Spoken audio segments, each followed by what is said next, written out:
आज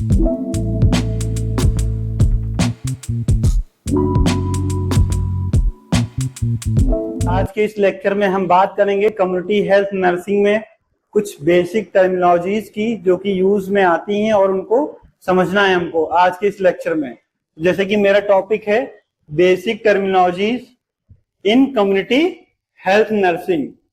इन community health nursing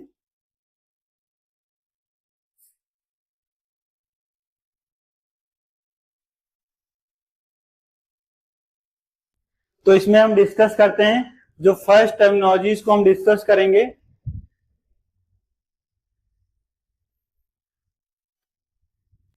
infection. हम deal करेंगे आज के इस टॉपिक में कि इन्फेक्शन क्या होता है। तो इसमें हम देखेंगे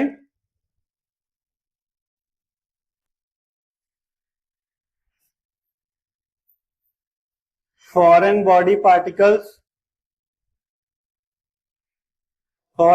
पार्टिकल्स का इंटर करना,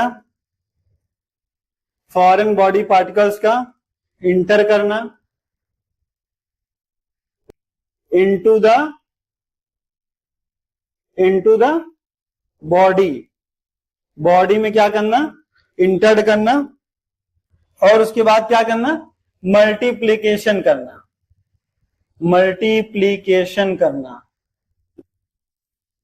नेक्स्ट हम डिस्कस करेंगे इसी में। उसके बाद क्या करेगा, कॉज करेगा डिजीज को क्या करेगा, कॉज करेगा। तो ये जो पूरी प्रोसेस हो रही है, इस प्रोसेस को हम बोलेंगे इन्फेक्शन। इसको हम क्या बोलेंगे, इन्फेक्शन। तो इन्फेक्शन को समझने का मतलब है कि कोई भी फॉरेन बॉडी पार्टिकल्स जैसे कि वायरस, बैक्टीरिया, फंगस, ये सब क्या करें, हमारे बॉडी में क्या करें, इंटर करें,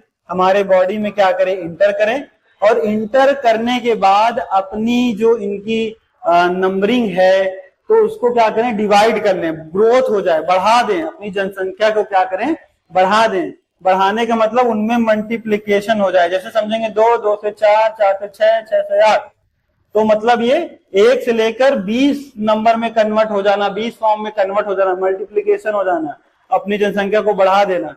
और बढ़ाने के बाद हमारे बॉडी में इम्पैक्ट शो करना, जिसके वजह से कॉज करें, क्या कॉज करें, डिजीज का रूप ले लें, कॉज कर लें, डिजीज को क्या कर दें, कॉज कर दें, कि कारण बन जाए डिजीज पैदा करने के या उत्पन्न करने का। तो इस प्रोसेस को, ये जो पूरी प्रोसेस हो रही है, उसी को हम जानते हैं या कहते हैं इन्फेक्शन। मतलब अगर इन्फेक्शन की हम बात कर रहे हैं तो हमें समझ में आना चाहिए कि फॉरेन बॉडी पार्टिकल्स यहाँ पे जो है वो क्या हो रहा है, इंटर हो रहा है हमारी बॉडी में और अपने नंबर को ग्रोथ कर रहा है, बढ़ा रहा है, जिसकी वजह से डिजीज कॉज हो रही है। तो इसको हम क्या बोलेंगे, इन्फेक्शन। तो इसके लिए हम सिंपल सी डेफिनेशन के माध्यम से डिस्कस कर सकते हैं। तो हम बोल सकते हैं कि इन्फेक्शन क्या है,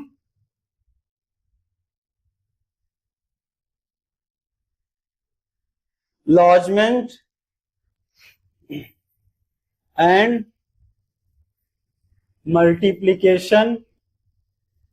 मल्टीप्लिकेशन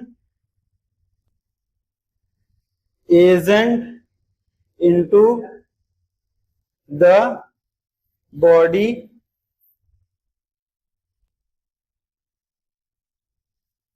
is called infection।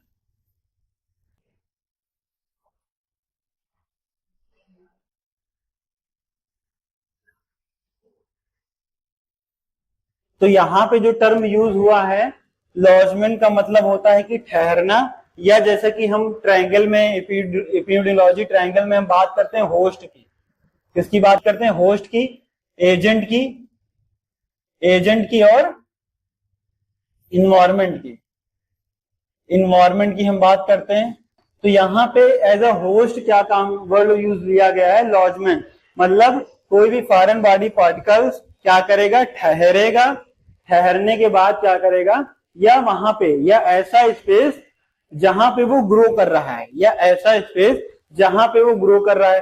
तो जैसे कि हम पढ़ेंगे lodgement and multiplication of agent into the body is called infection.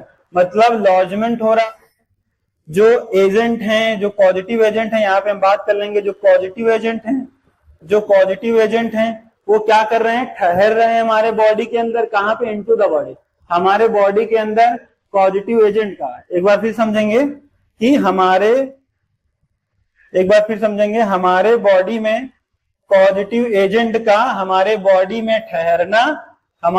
में ठहरना और ठहरने के बाद अपनी जनसंख्या में मल्टीप्लिकेशन करना क्या कहलाएगा बच्चों, इन्फेक्शन कहलाएगा। ठीक है, तो अब हम नेक्स्ट टर्मिनोलॉजी को समझेंगे जिसके बारे में हम बात करेंगे, डिजीज।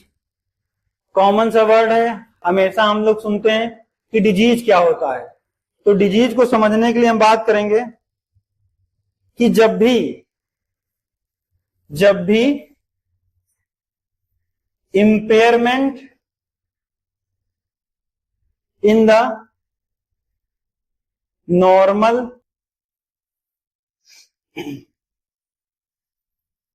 Function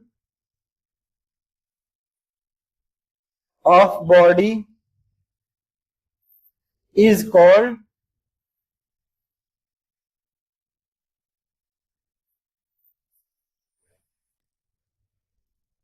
disease. कहने का मतलब है कि डिजीज को अगर हमें डिफाइन करना है तो हम बोलेंगे कि इंपेयरमेंट हो रहा है। इंपेयरमेंट का मतलब जिस तरीके से हमारी बॉडी फंक्शंस कर रही है तो उस तरीके से ना कर पाना। तो एक तो ये डिजीज, अगर हमारे शरीर के अंदर कोई बीमारी होती है तो डेली बेसिस पे हम जो काम कर रहे हैं उसको अगर हम नहीं कर पा रहे हैं तो कहीं ना कहीं ये भी एक मुख्य कारण है डिजीज होने का। तो हमें पता चल जाएगा कि हमें जो है किसी भी डिजीज के हम शिकार हुए हैं या डिजीज हमें हुई है। तो जैसे कि इंपेयरमेंट वर्ड यूज हुआ, तो impairment in the normal function या फंक्शनिंग, या हम बोल सकते हैं फंक्शनिंग। तो हमारे बॉडी में नॉर्मल जो फंक्शंस हो रहा है तो वो क्या हो ना हो, तो उसमें क्या हो जाए, नॉर्मल फंक्शन में क्या हो जाए, इंपेयरमेंट हमें देखने को मिले तो कहीं ना कहीं वो क्या करेगा, डिजीज कॉज करेगा। क्या करेगा, डिजीज कॉज करेगा। तो डिजीज की अगर डेफिनेशन हमें जानना है तो हम सिंपल से एक लाइन में बोलेंगे कि हमारे बॉडी का नॉर्मल फंक्शन ना कर पाना या उसमें इंपेयरमेंट हो जाना, तो क्या होगा, वो डिजीज कॉज करेगा। वो क्या करेगा, डिजीज कॉज करेगा। तो हमारे बॉडी में नॉर्मल फंक्शन में इंपेयरमेंट हो जाना क्या कॉज करेगा, डिजीज कॉज करेगा। नेक्स्ट अगर हम टर्मिनोलॉजी को डिस्कस करते हैं तो हम समझेंगे कि एक टर्म यूज होता है कंटामिनेशन।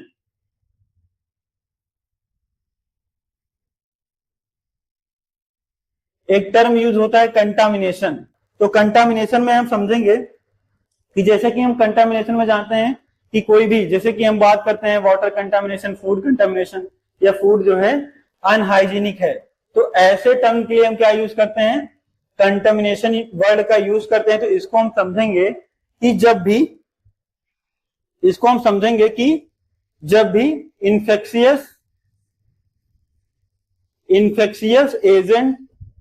इन्फेक्शियस एजेंट क्या हो, ह्यूमन बॉडी सरफेस पे, infectious agent human body surface पर क्या करे, ठहर जाए। कहने का मतलब, कंटामिनेशन का मतलब है कोई भी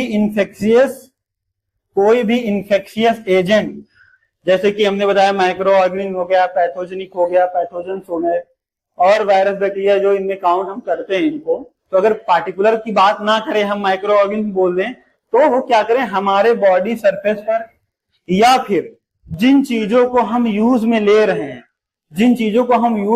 हैं उसके सतह पर, सरफेस का मतलब होता है सतह पर आकर ठहर जाएं, और वो फिर क्या करें, उन चीज को अगर हम यूज में ले रहे हैं और हमारे बॉडी में इंटर कर जाएं, तो ऐसे चीजों के लिए, ऐसे वर्ड के लिए हम क्या यूज करते हैं, कंटामिनेशन शब्द का हम वर्ड का इस्तेमाल करते हैं।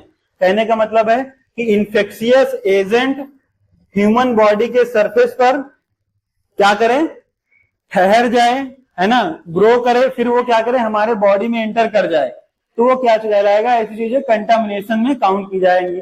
तो तो एग्जाम्पल के लिए अगर हम समझ लें तो जैसे कि हम क्लोथ्स की बात कर सकते हैं, क्लोथ्स की बात कर सकते हैं, या फिर हम बात कर सकते हैं इंस्ट्रूमेंट की बात कर सकते हैं, या फिर अगर हम देखें यहाँ पे तो आर्टिकल्स की बात कर सकते हैं, आर्टिकल्स की बात कर सकते हैं, या फिर हम इसको कह सकते हैं कि जैसे नॉर्मल हम वाटर वगैरह यूज कर रहे हैं तो वहां पे क्या कर रहे हैं, ग्रो कर रहे हैं।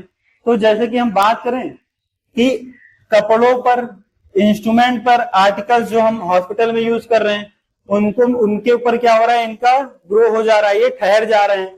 तो इन्फेक्शियस एजेंट क्या हो रहे हैं, क्लोथ के माध्यम से, इंस्ट्रूमेंट या आर्टिकल के माध्यम से क्या कर रहे हैं, वहां पे वो पनप रहे हैं, वहां पे पनप रहे हैं और फिर हमारे ह्यूमन बॉडी सरफेस पे जाकर वो क्या कर रहे हैं, चिपक जा रहे हैं। आर्टिकल से क्या हुआ, हमने टच किया आर्टिकल्स को, वो हमारे बॉडी या फिंगर में टच हो गए, फिंगर में टच होने के बाद वो फिर हमारे धीरे धीरे इंटर कर रहे हैं बॉडी के अंदर, फिर वो क्या कर रहे हैं, इन्फेक्शन को कॉज कर रहे हैं। तो हमारे ह्यूमन बॉडी सरफेस के टच में आना और इन्फेक्शन एजेंट को उस पर ग्रो करना क्या कहलाएगा, कंटामिनेशन कहलाएगा। कंटामिनेशन वर्ड यूज हो जाए तो समझ जाना कि वहां पे इन्फेक्शियस एजेंट की क्या है, उपस्थिति देखी जा रही है, या वो वहां पे प्रेजेंट है, उस बॉडी सरफेस के टच में है। तो उस चीजों को हम क्या बोलेंगे, अगर क्लोथ पे प्रेजेंट है तो हम बोल देंगे कंटामिनेटेड है, या फिर हम बोल देंगे इंस्ट्रूमेंट या आर्टिकल्स हम यूज कर रहे हैं प्रोसीजर के लिए, इन्फेक्शन या एजेंट जो है वो क्या कर रहे हैं, ग्रो कर रहे हैं, तो हम क्या बोलेंगे कि ये आर्टिकल्स क्या है, कंटामिनेटेड है ना।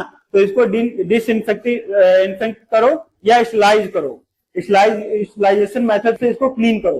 तो ऐसी चीजों को हम क्या बोलेंगे, कंटामिनेशन बोलेंगे। नेक्स्ट स्लाइड में हम डिस्कस करेंगे, तो हम बात करेंगे सॉरी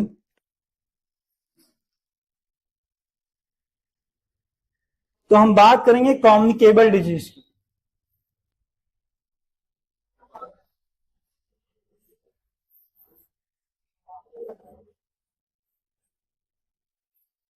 कम्युनिकेबल डिजीज की बात करेंगे। तो कम्युनिकेबल डिजीज के बारे में जैसे हम जानते हैं कि ऐसी बीमारियां जो एक पर्सन से दूसरे पर्सन में क्या हो जाए, ट्रांसफर हो जाएं, तो ऐसी डिजीज को हम क्या बोलेंगे, कम्युनिकेबल डिजीज बोलते हैं। तो इसमें हम डिस्कस करेंगे कि any disease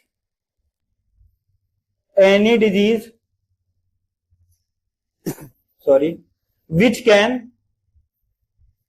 can transfer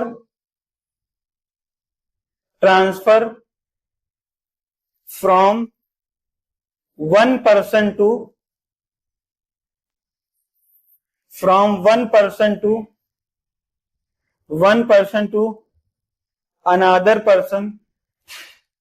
another person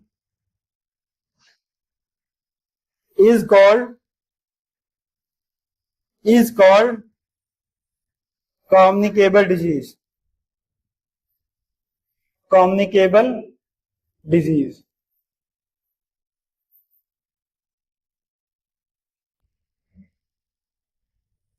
तो जैसे कि कम्युनिकेबल डिजीज में हम समझते हैं कि any disease which can transfer from one person to another person.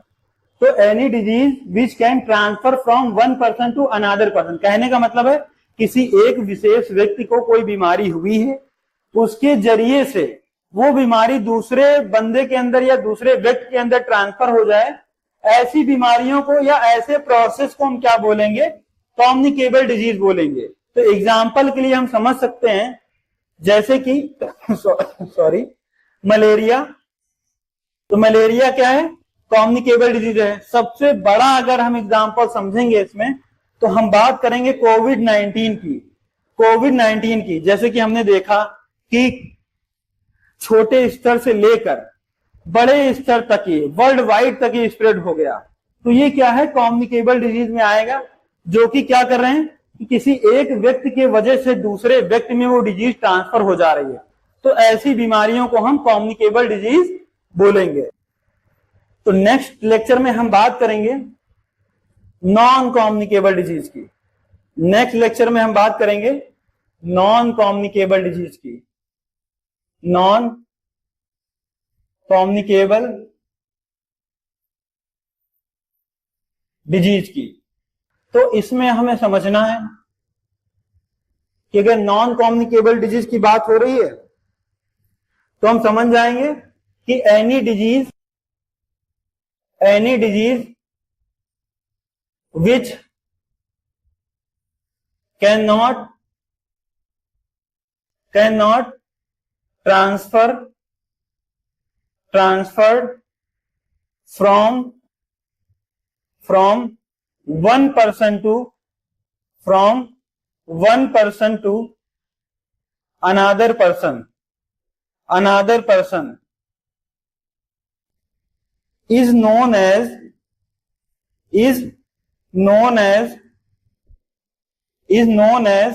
non-communicable disease. non-communicable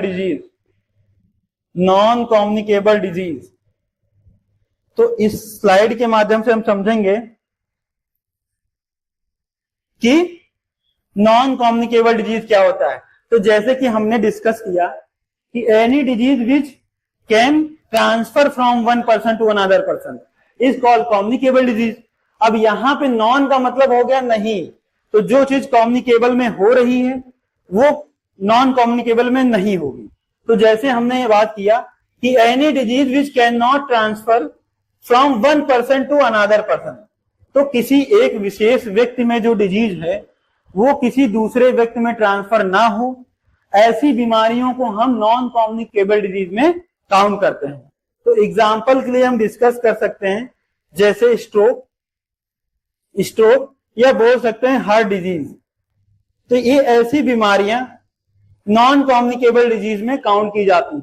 जैसे कि हमने कम्युनिकेबल डिजीज में डिस्कस किया कोविड-19। तो ये बीमारी क्या है, ये डिजीज क्या है कि एक पर्सन से दूसरे पर्सन में ट्रांसफर हो रही है। उसी का उदाहरण है कि छोटे स्तर से लेकर ये वर्ल्ड वाइड स्तर तक गई, तो ये क्या हुआ, फैल गई। तो ऐसी बीमारियां कम्युनिकेबल में काउंट की जाएंगी, और ये बीमारियां जो हैं जो नहीं फैल रही हैं ये नॉन कम्युनिकेबल में काउंट की जाएंगी। नेक्स्ट स्लाइड में हम डिस्कस करेंगे प्राइमरी केसेस की।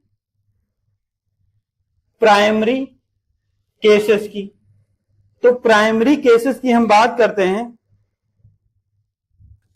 प्राइमरी का मतलब जैसे नाम से हमने कहा कोई भी टॉपिक हो उसको नाम से समझना है। तो प्राइमरी मतलब इसकी पहले अवस्था की बात हो रही है। किसकी बात हो रही है, पहले अवस्था की बात हो रही है। तो इन the primary case the first affect from an infectious disease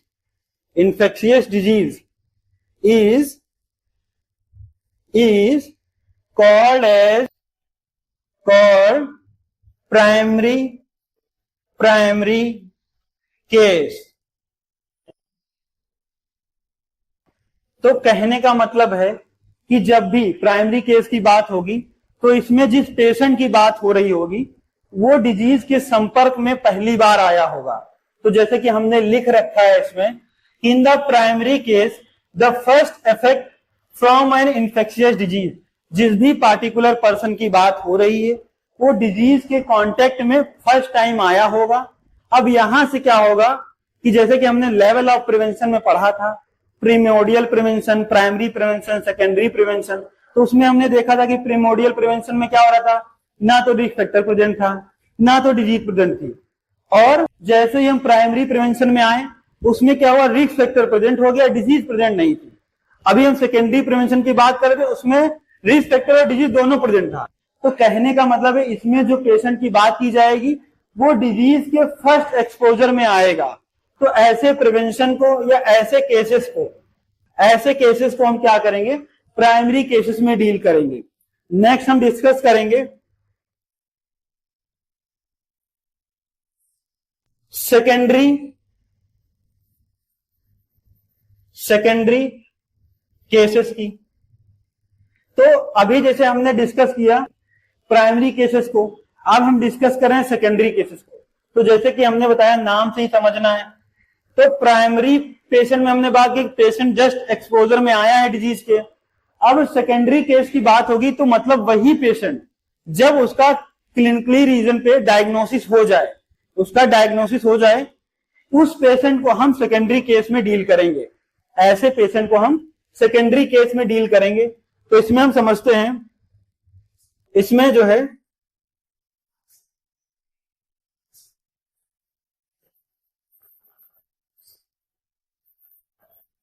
clinically diagnosis के बाद हम क्या करेंगे, क्लिनिकली डायग्नोसिस होने के बाद जो पेशेंट अफेक्ट हो रहे हैं, जो पेशेंट अफेक्ट हो रहे हैं, उनका क्लिनिकली डायग्नोसिस या क्लिनिकल डायग्नोसिस होने के बाद ऐसे पेशेंट को हम सेकेंडरी केसेस में काउंट करेंगे। मतलब पेशेंट एक्सपोजर में आ गया है, उसका क्लिनिकल डायग्नोसिस हो गया है, अब इस पेशेंट को हम सेकेंडरी केस में काउंट करेंगे। नेक्स्ट टर्मिनोलॉजी को हम समझते हैं, तो हम डिस्कस करेंगे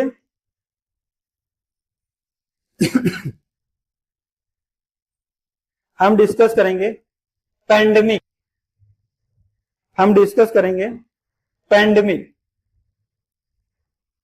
तो पैंडेमिक का मतलब है कि ऐसी डिजीज जो बड़े स्तर पर, बड़े जियोग्राफिकल एरिया को कवर कर रहे हैं, वहां तक स्प्रेड हो जाए, तो ऐसी डिजीज को हम पैंडेमिक डिजीज बोलेंगे। नेक्स्ट हम डिस्कस करेंगे कि पैंडेमिक डिजीज होता क्या है।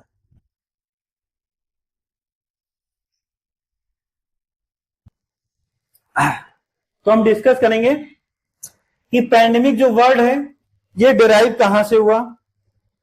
तो पैंडेमिक वर्ड जो है ये ग्रीक वर्ड से लिया गया है। ये ग्रीक वर्ड से लिया गया है। तो जिसका मतलब होता है, दो भाग में इसको डिवाइड किया गया। पहला पैन, इसका मतलब होता है ऑल, और डिमोस का मतलब होता है people.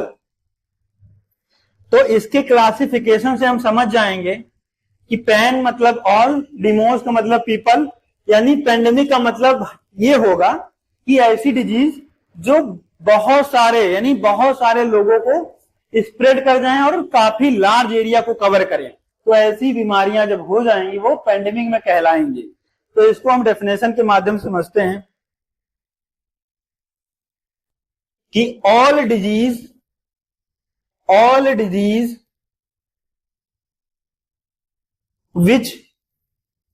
which is present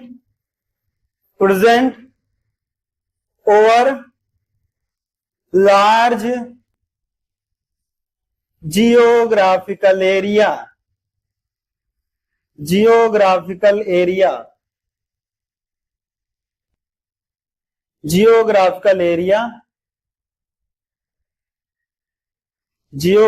area और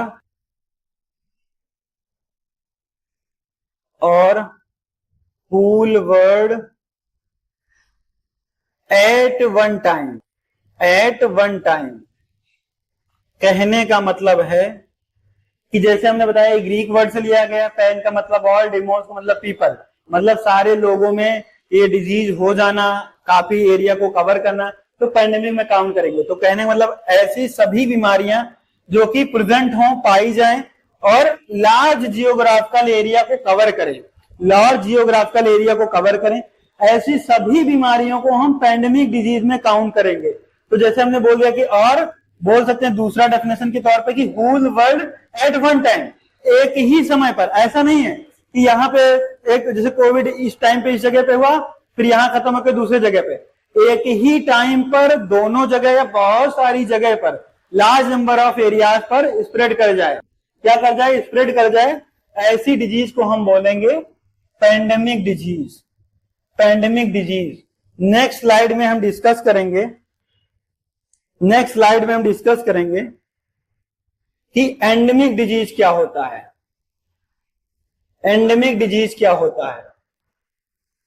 एंडेमिक डिजीज क्या होता है।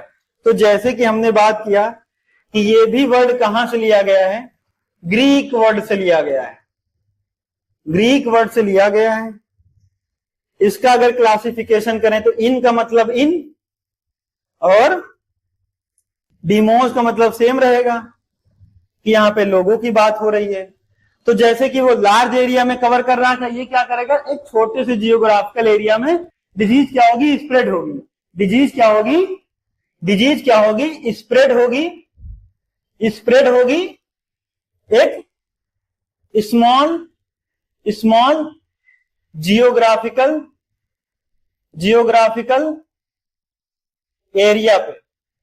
तो स्मॉल जियोग्राफिकल, इनका मतलब एक स्मॉल जियोग्राफिकल एरिया में कोई डिजीज स्प्रेड हो रही है तो वो क्या कहलाएंगी, एंडेमिक डिजीज कहलाएंगी। तो इसको हम समझेंगे, any disease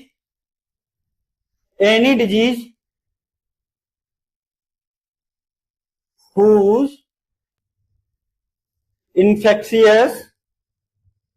infection agent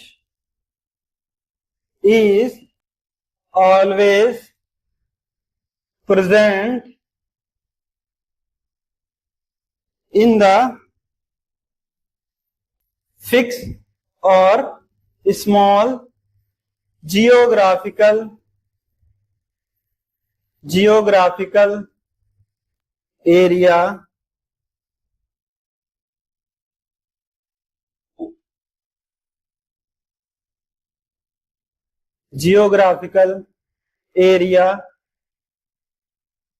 is known as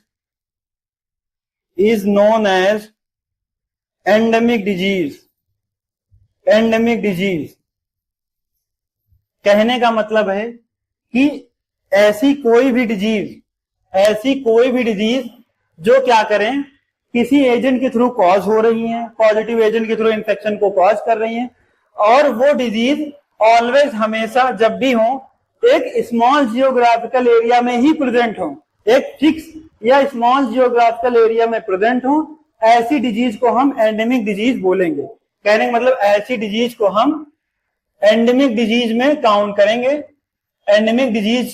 करेंगे, जो कि एक छोटे स्तर को क्या करेंगी, इन्फेक्ट करेंगे। तो थैंक यू क्लास, आगे का लेक्चर हम नेक्स्ट इसमें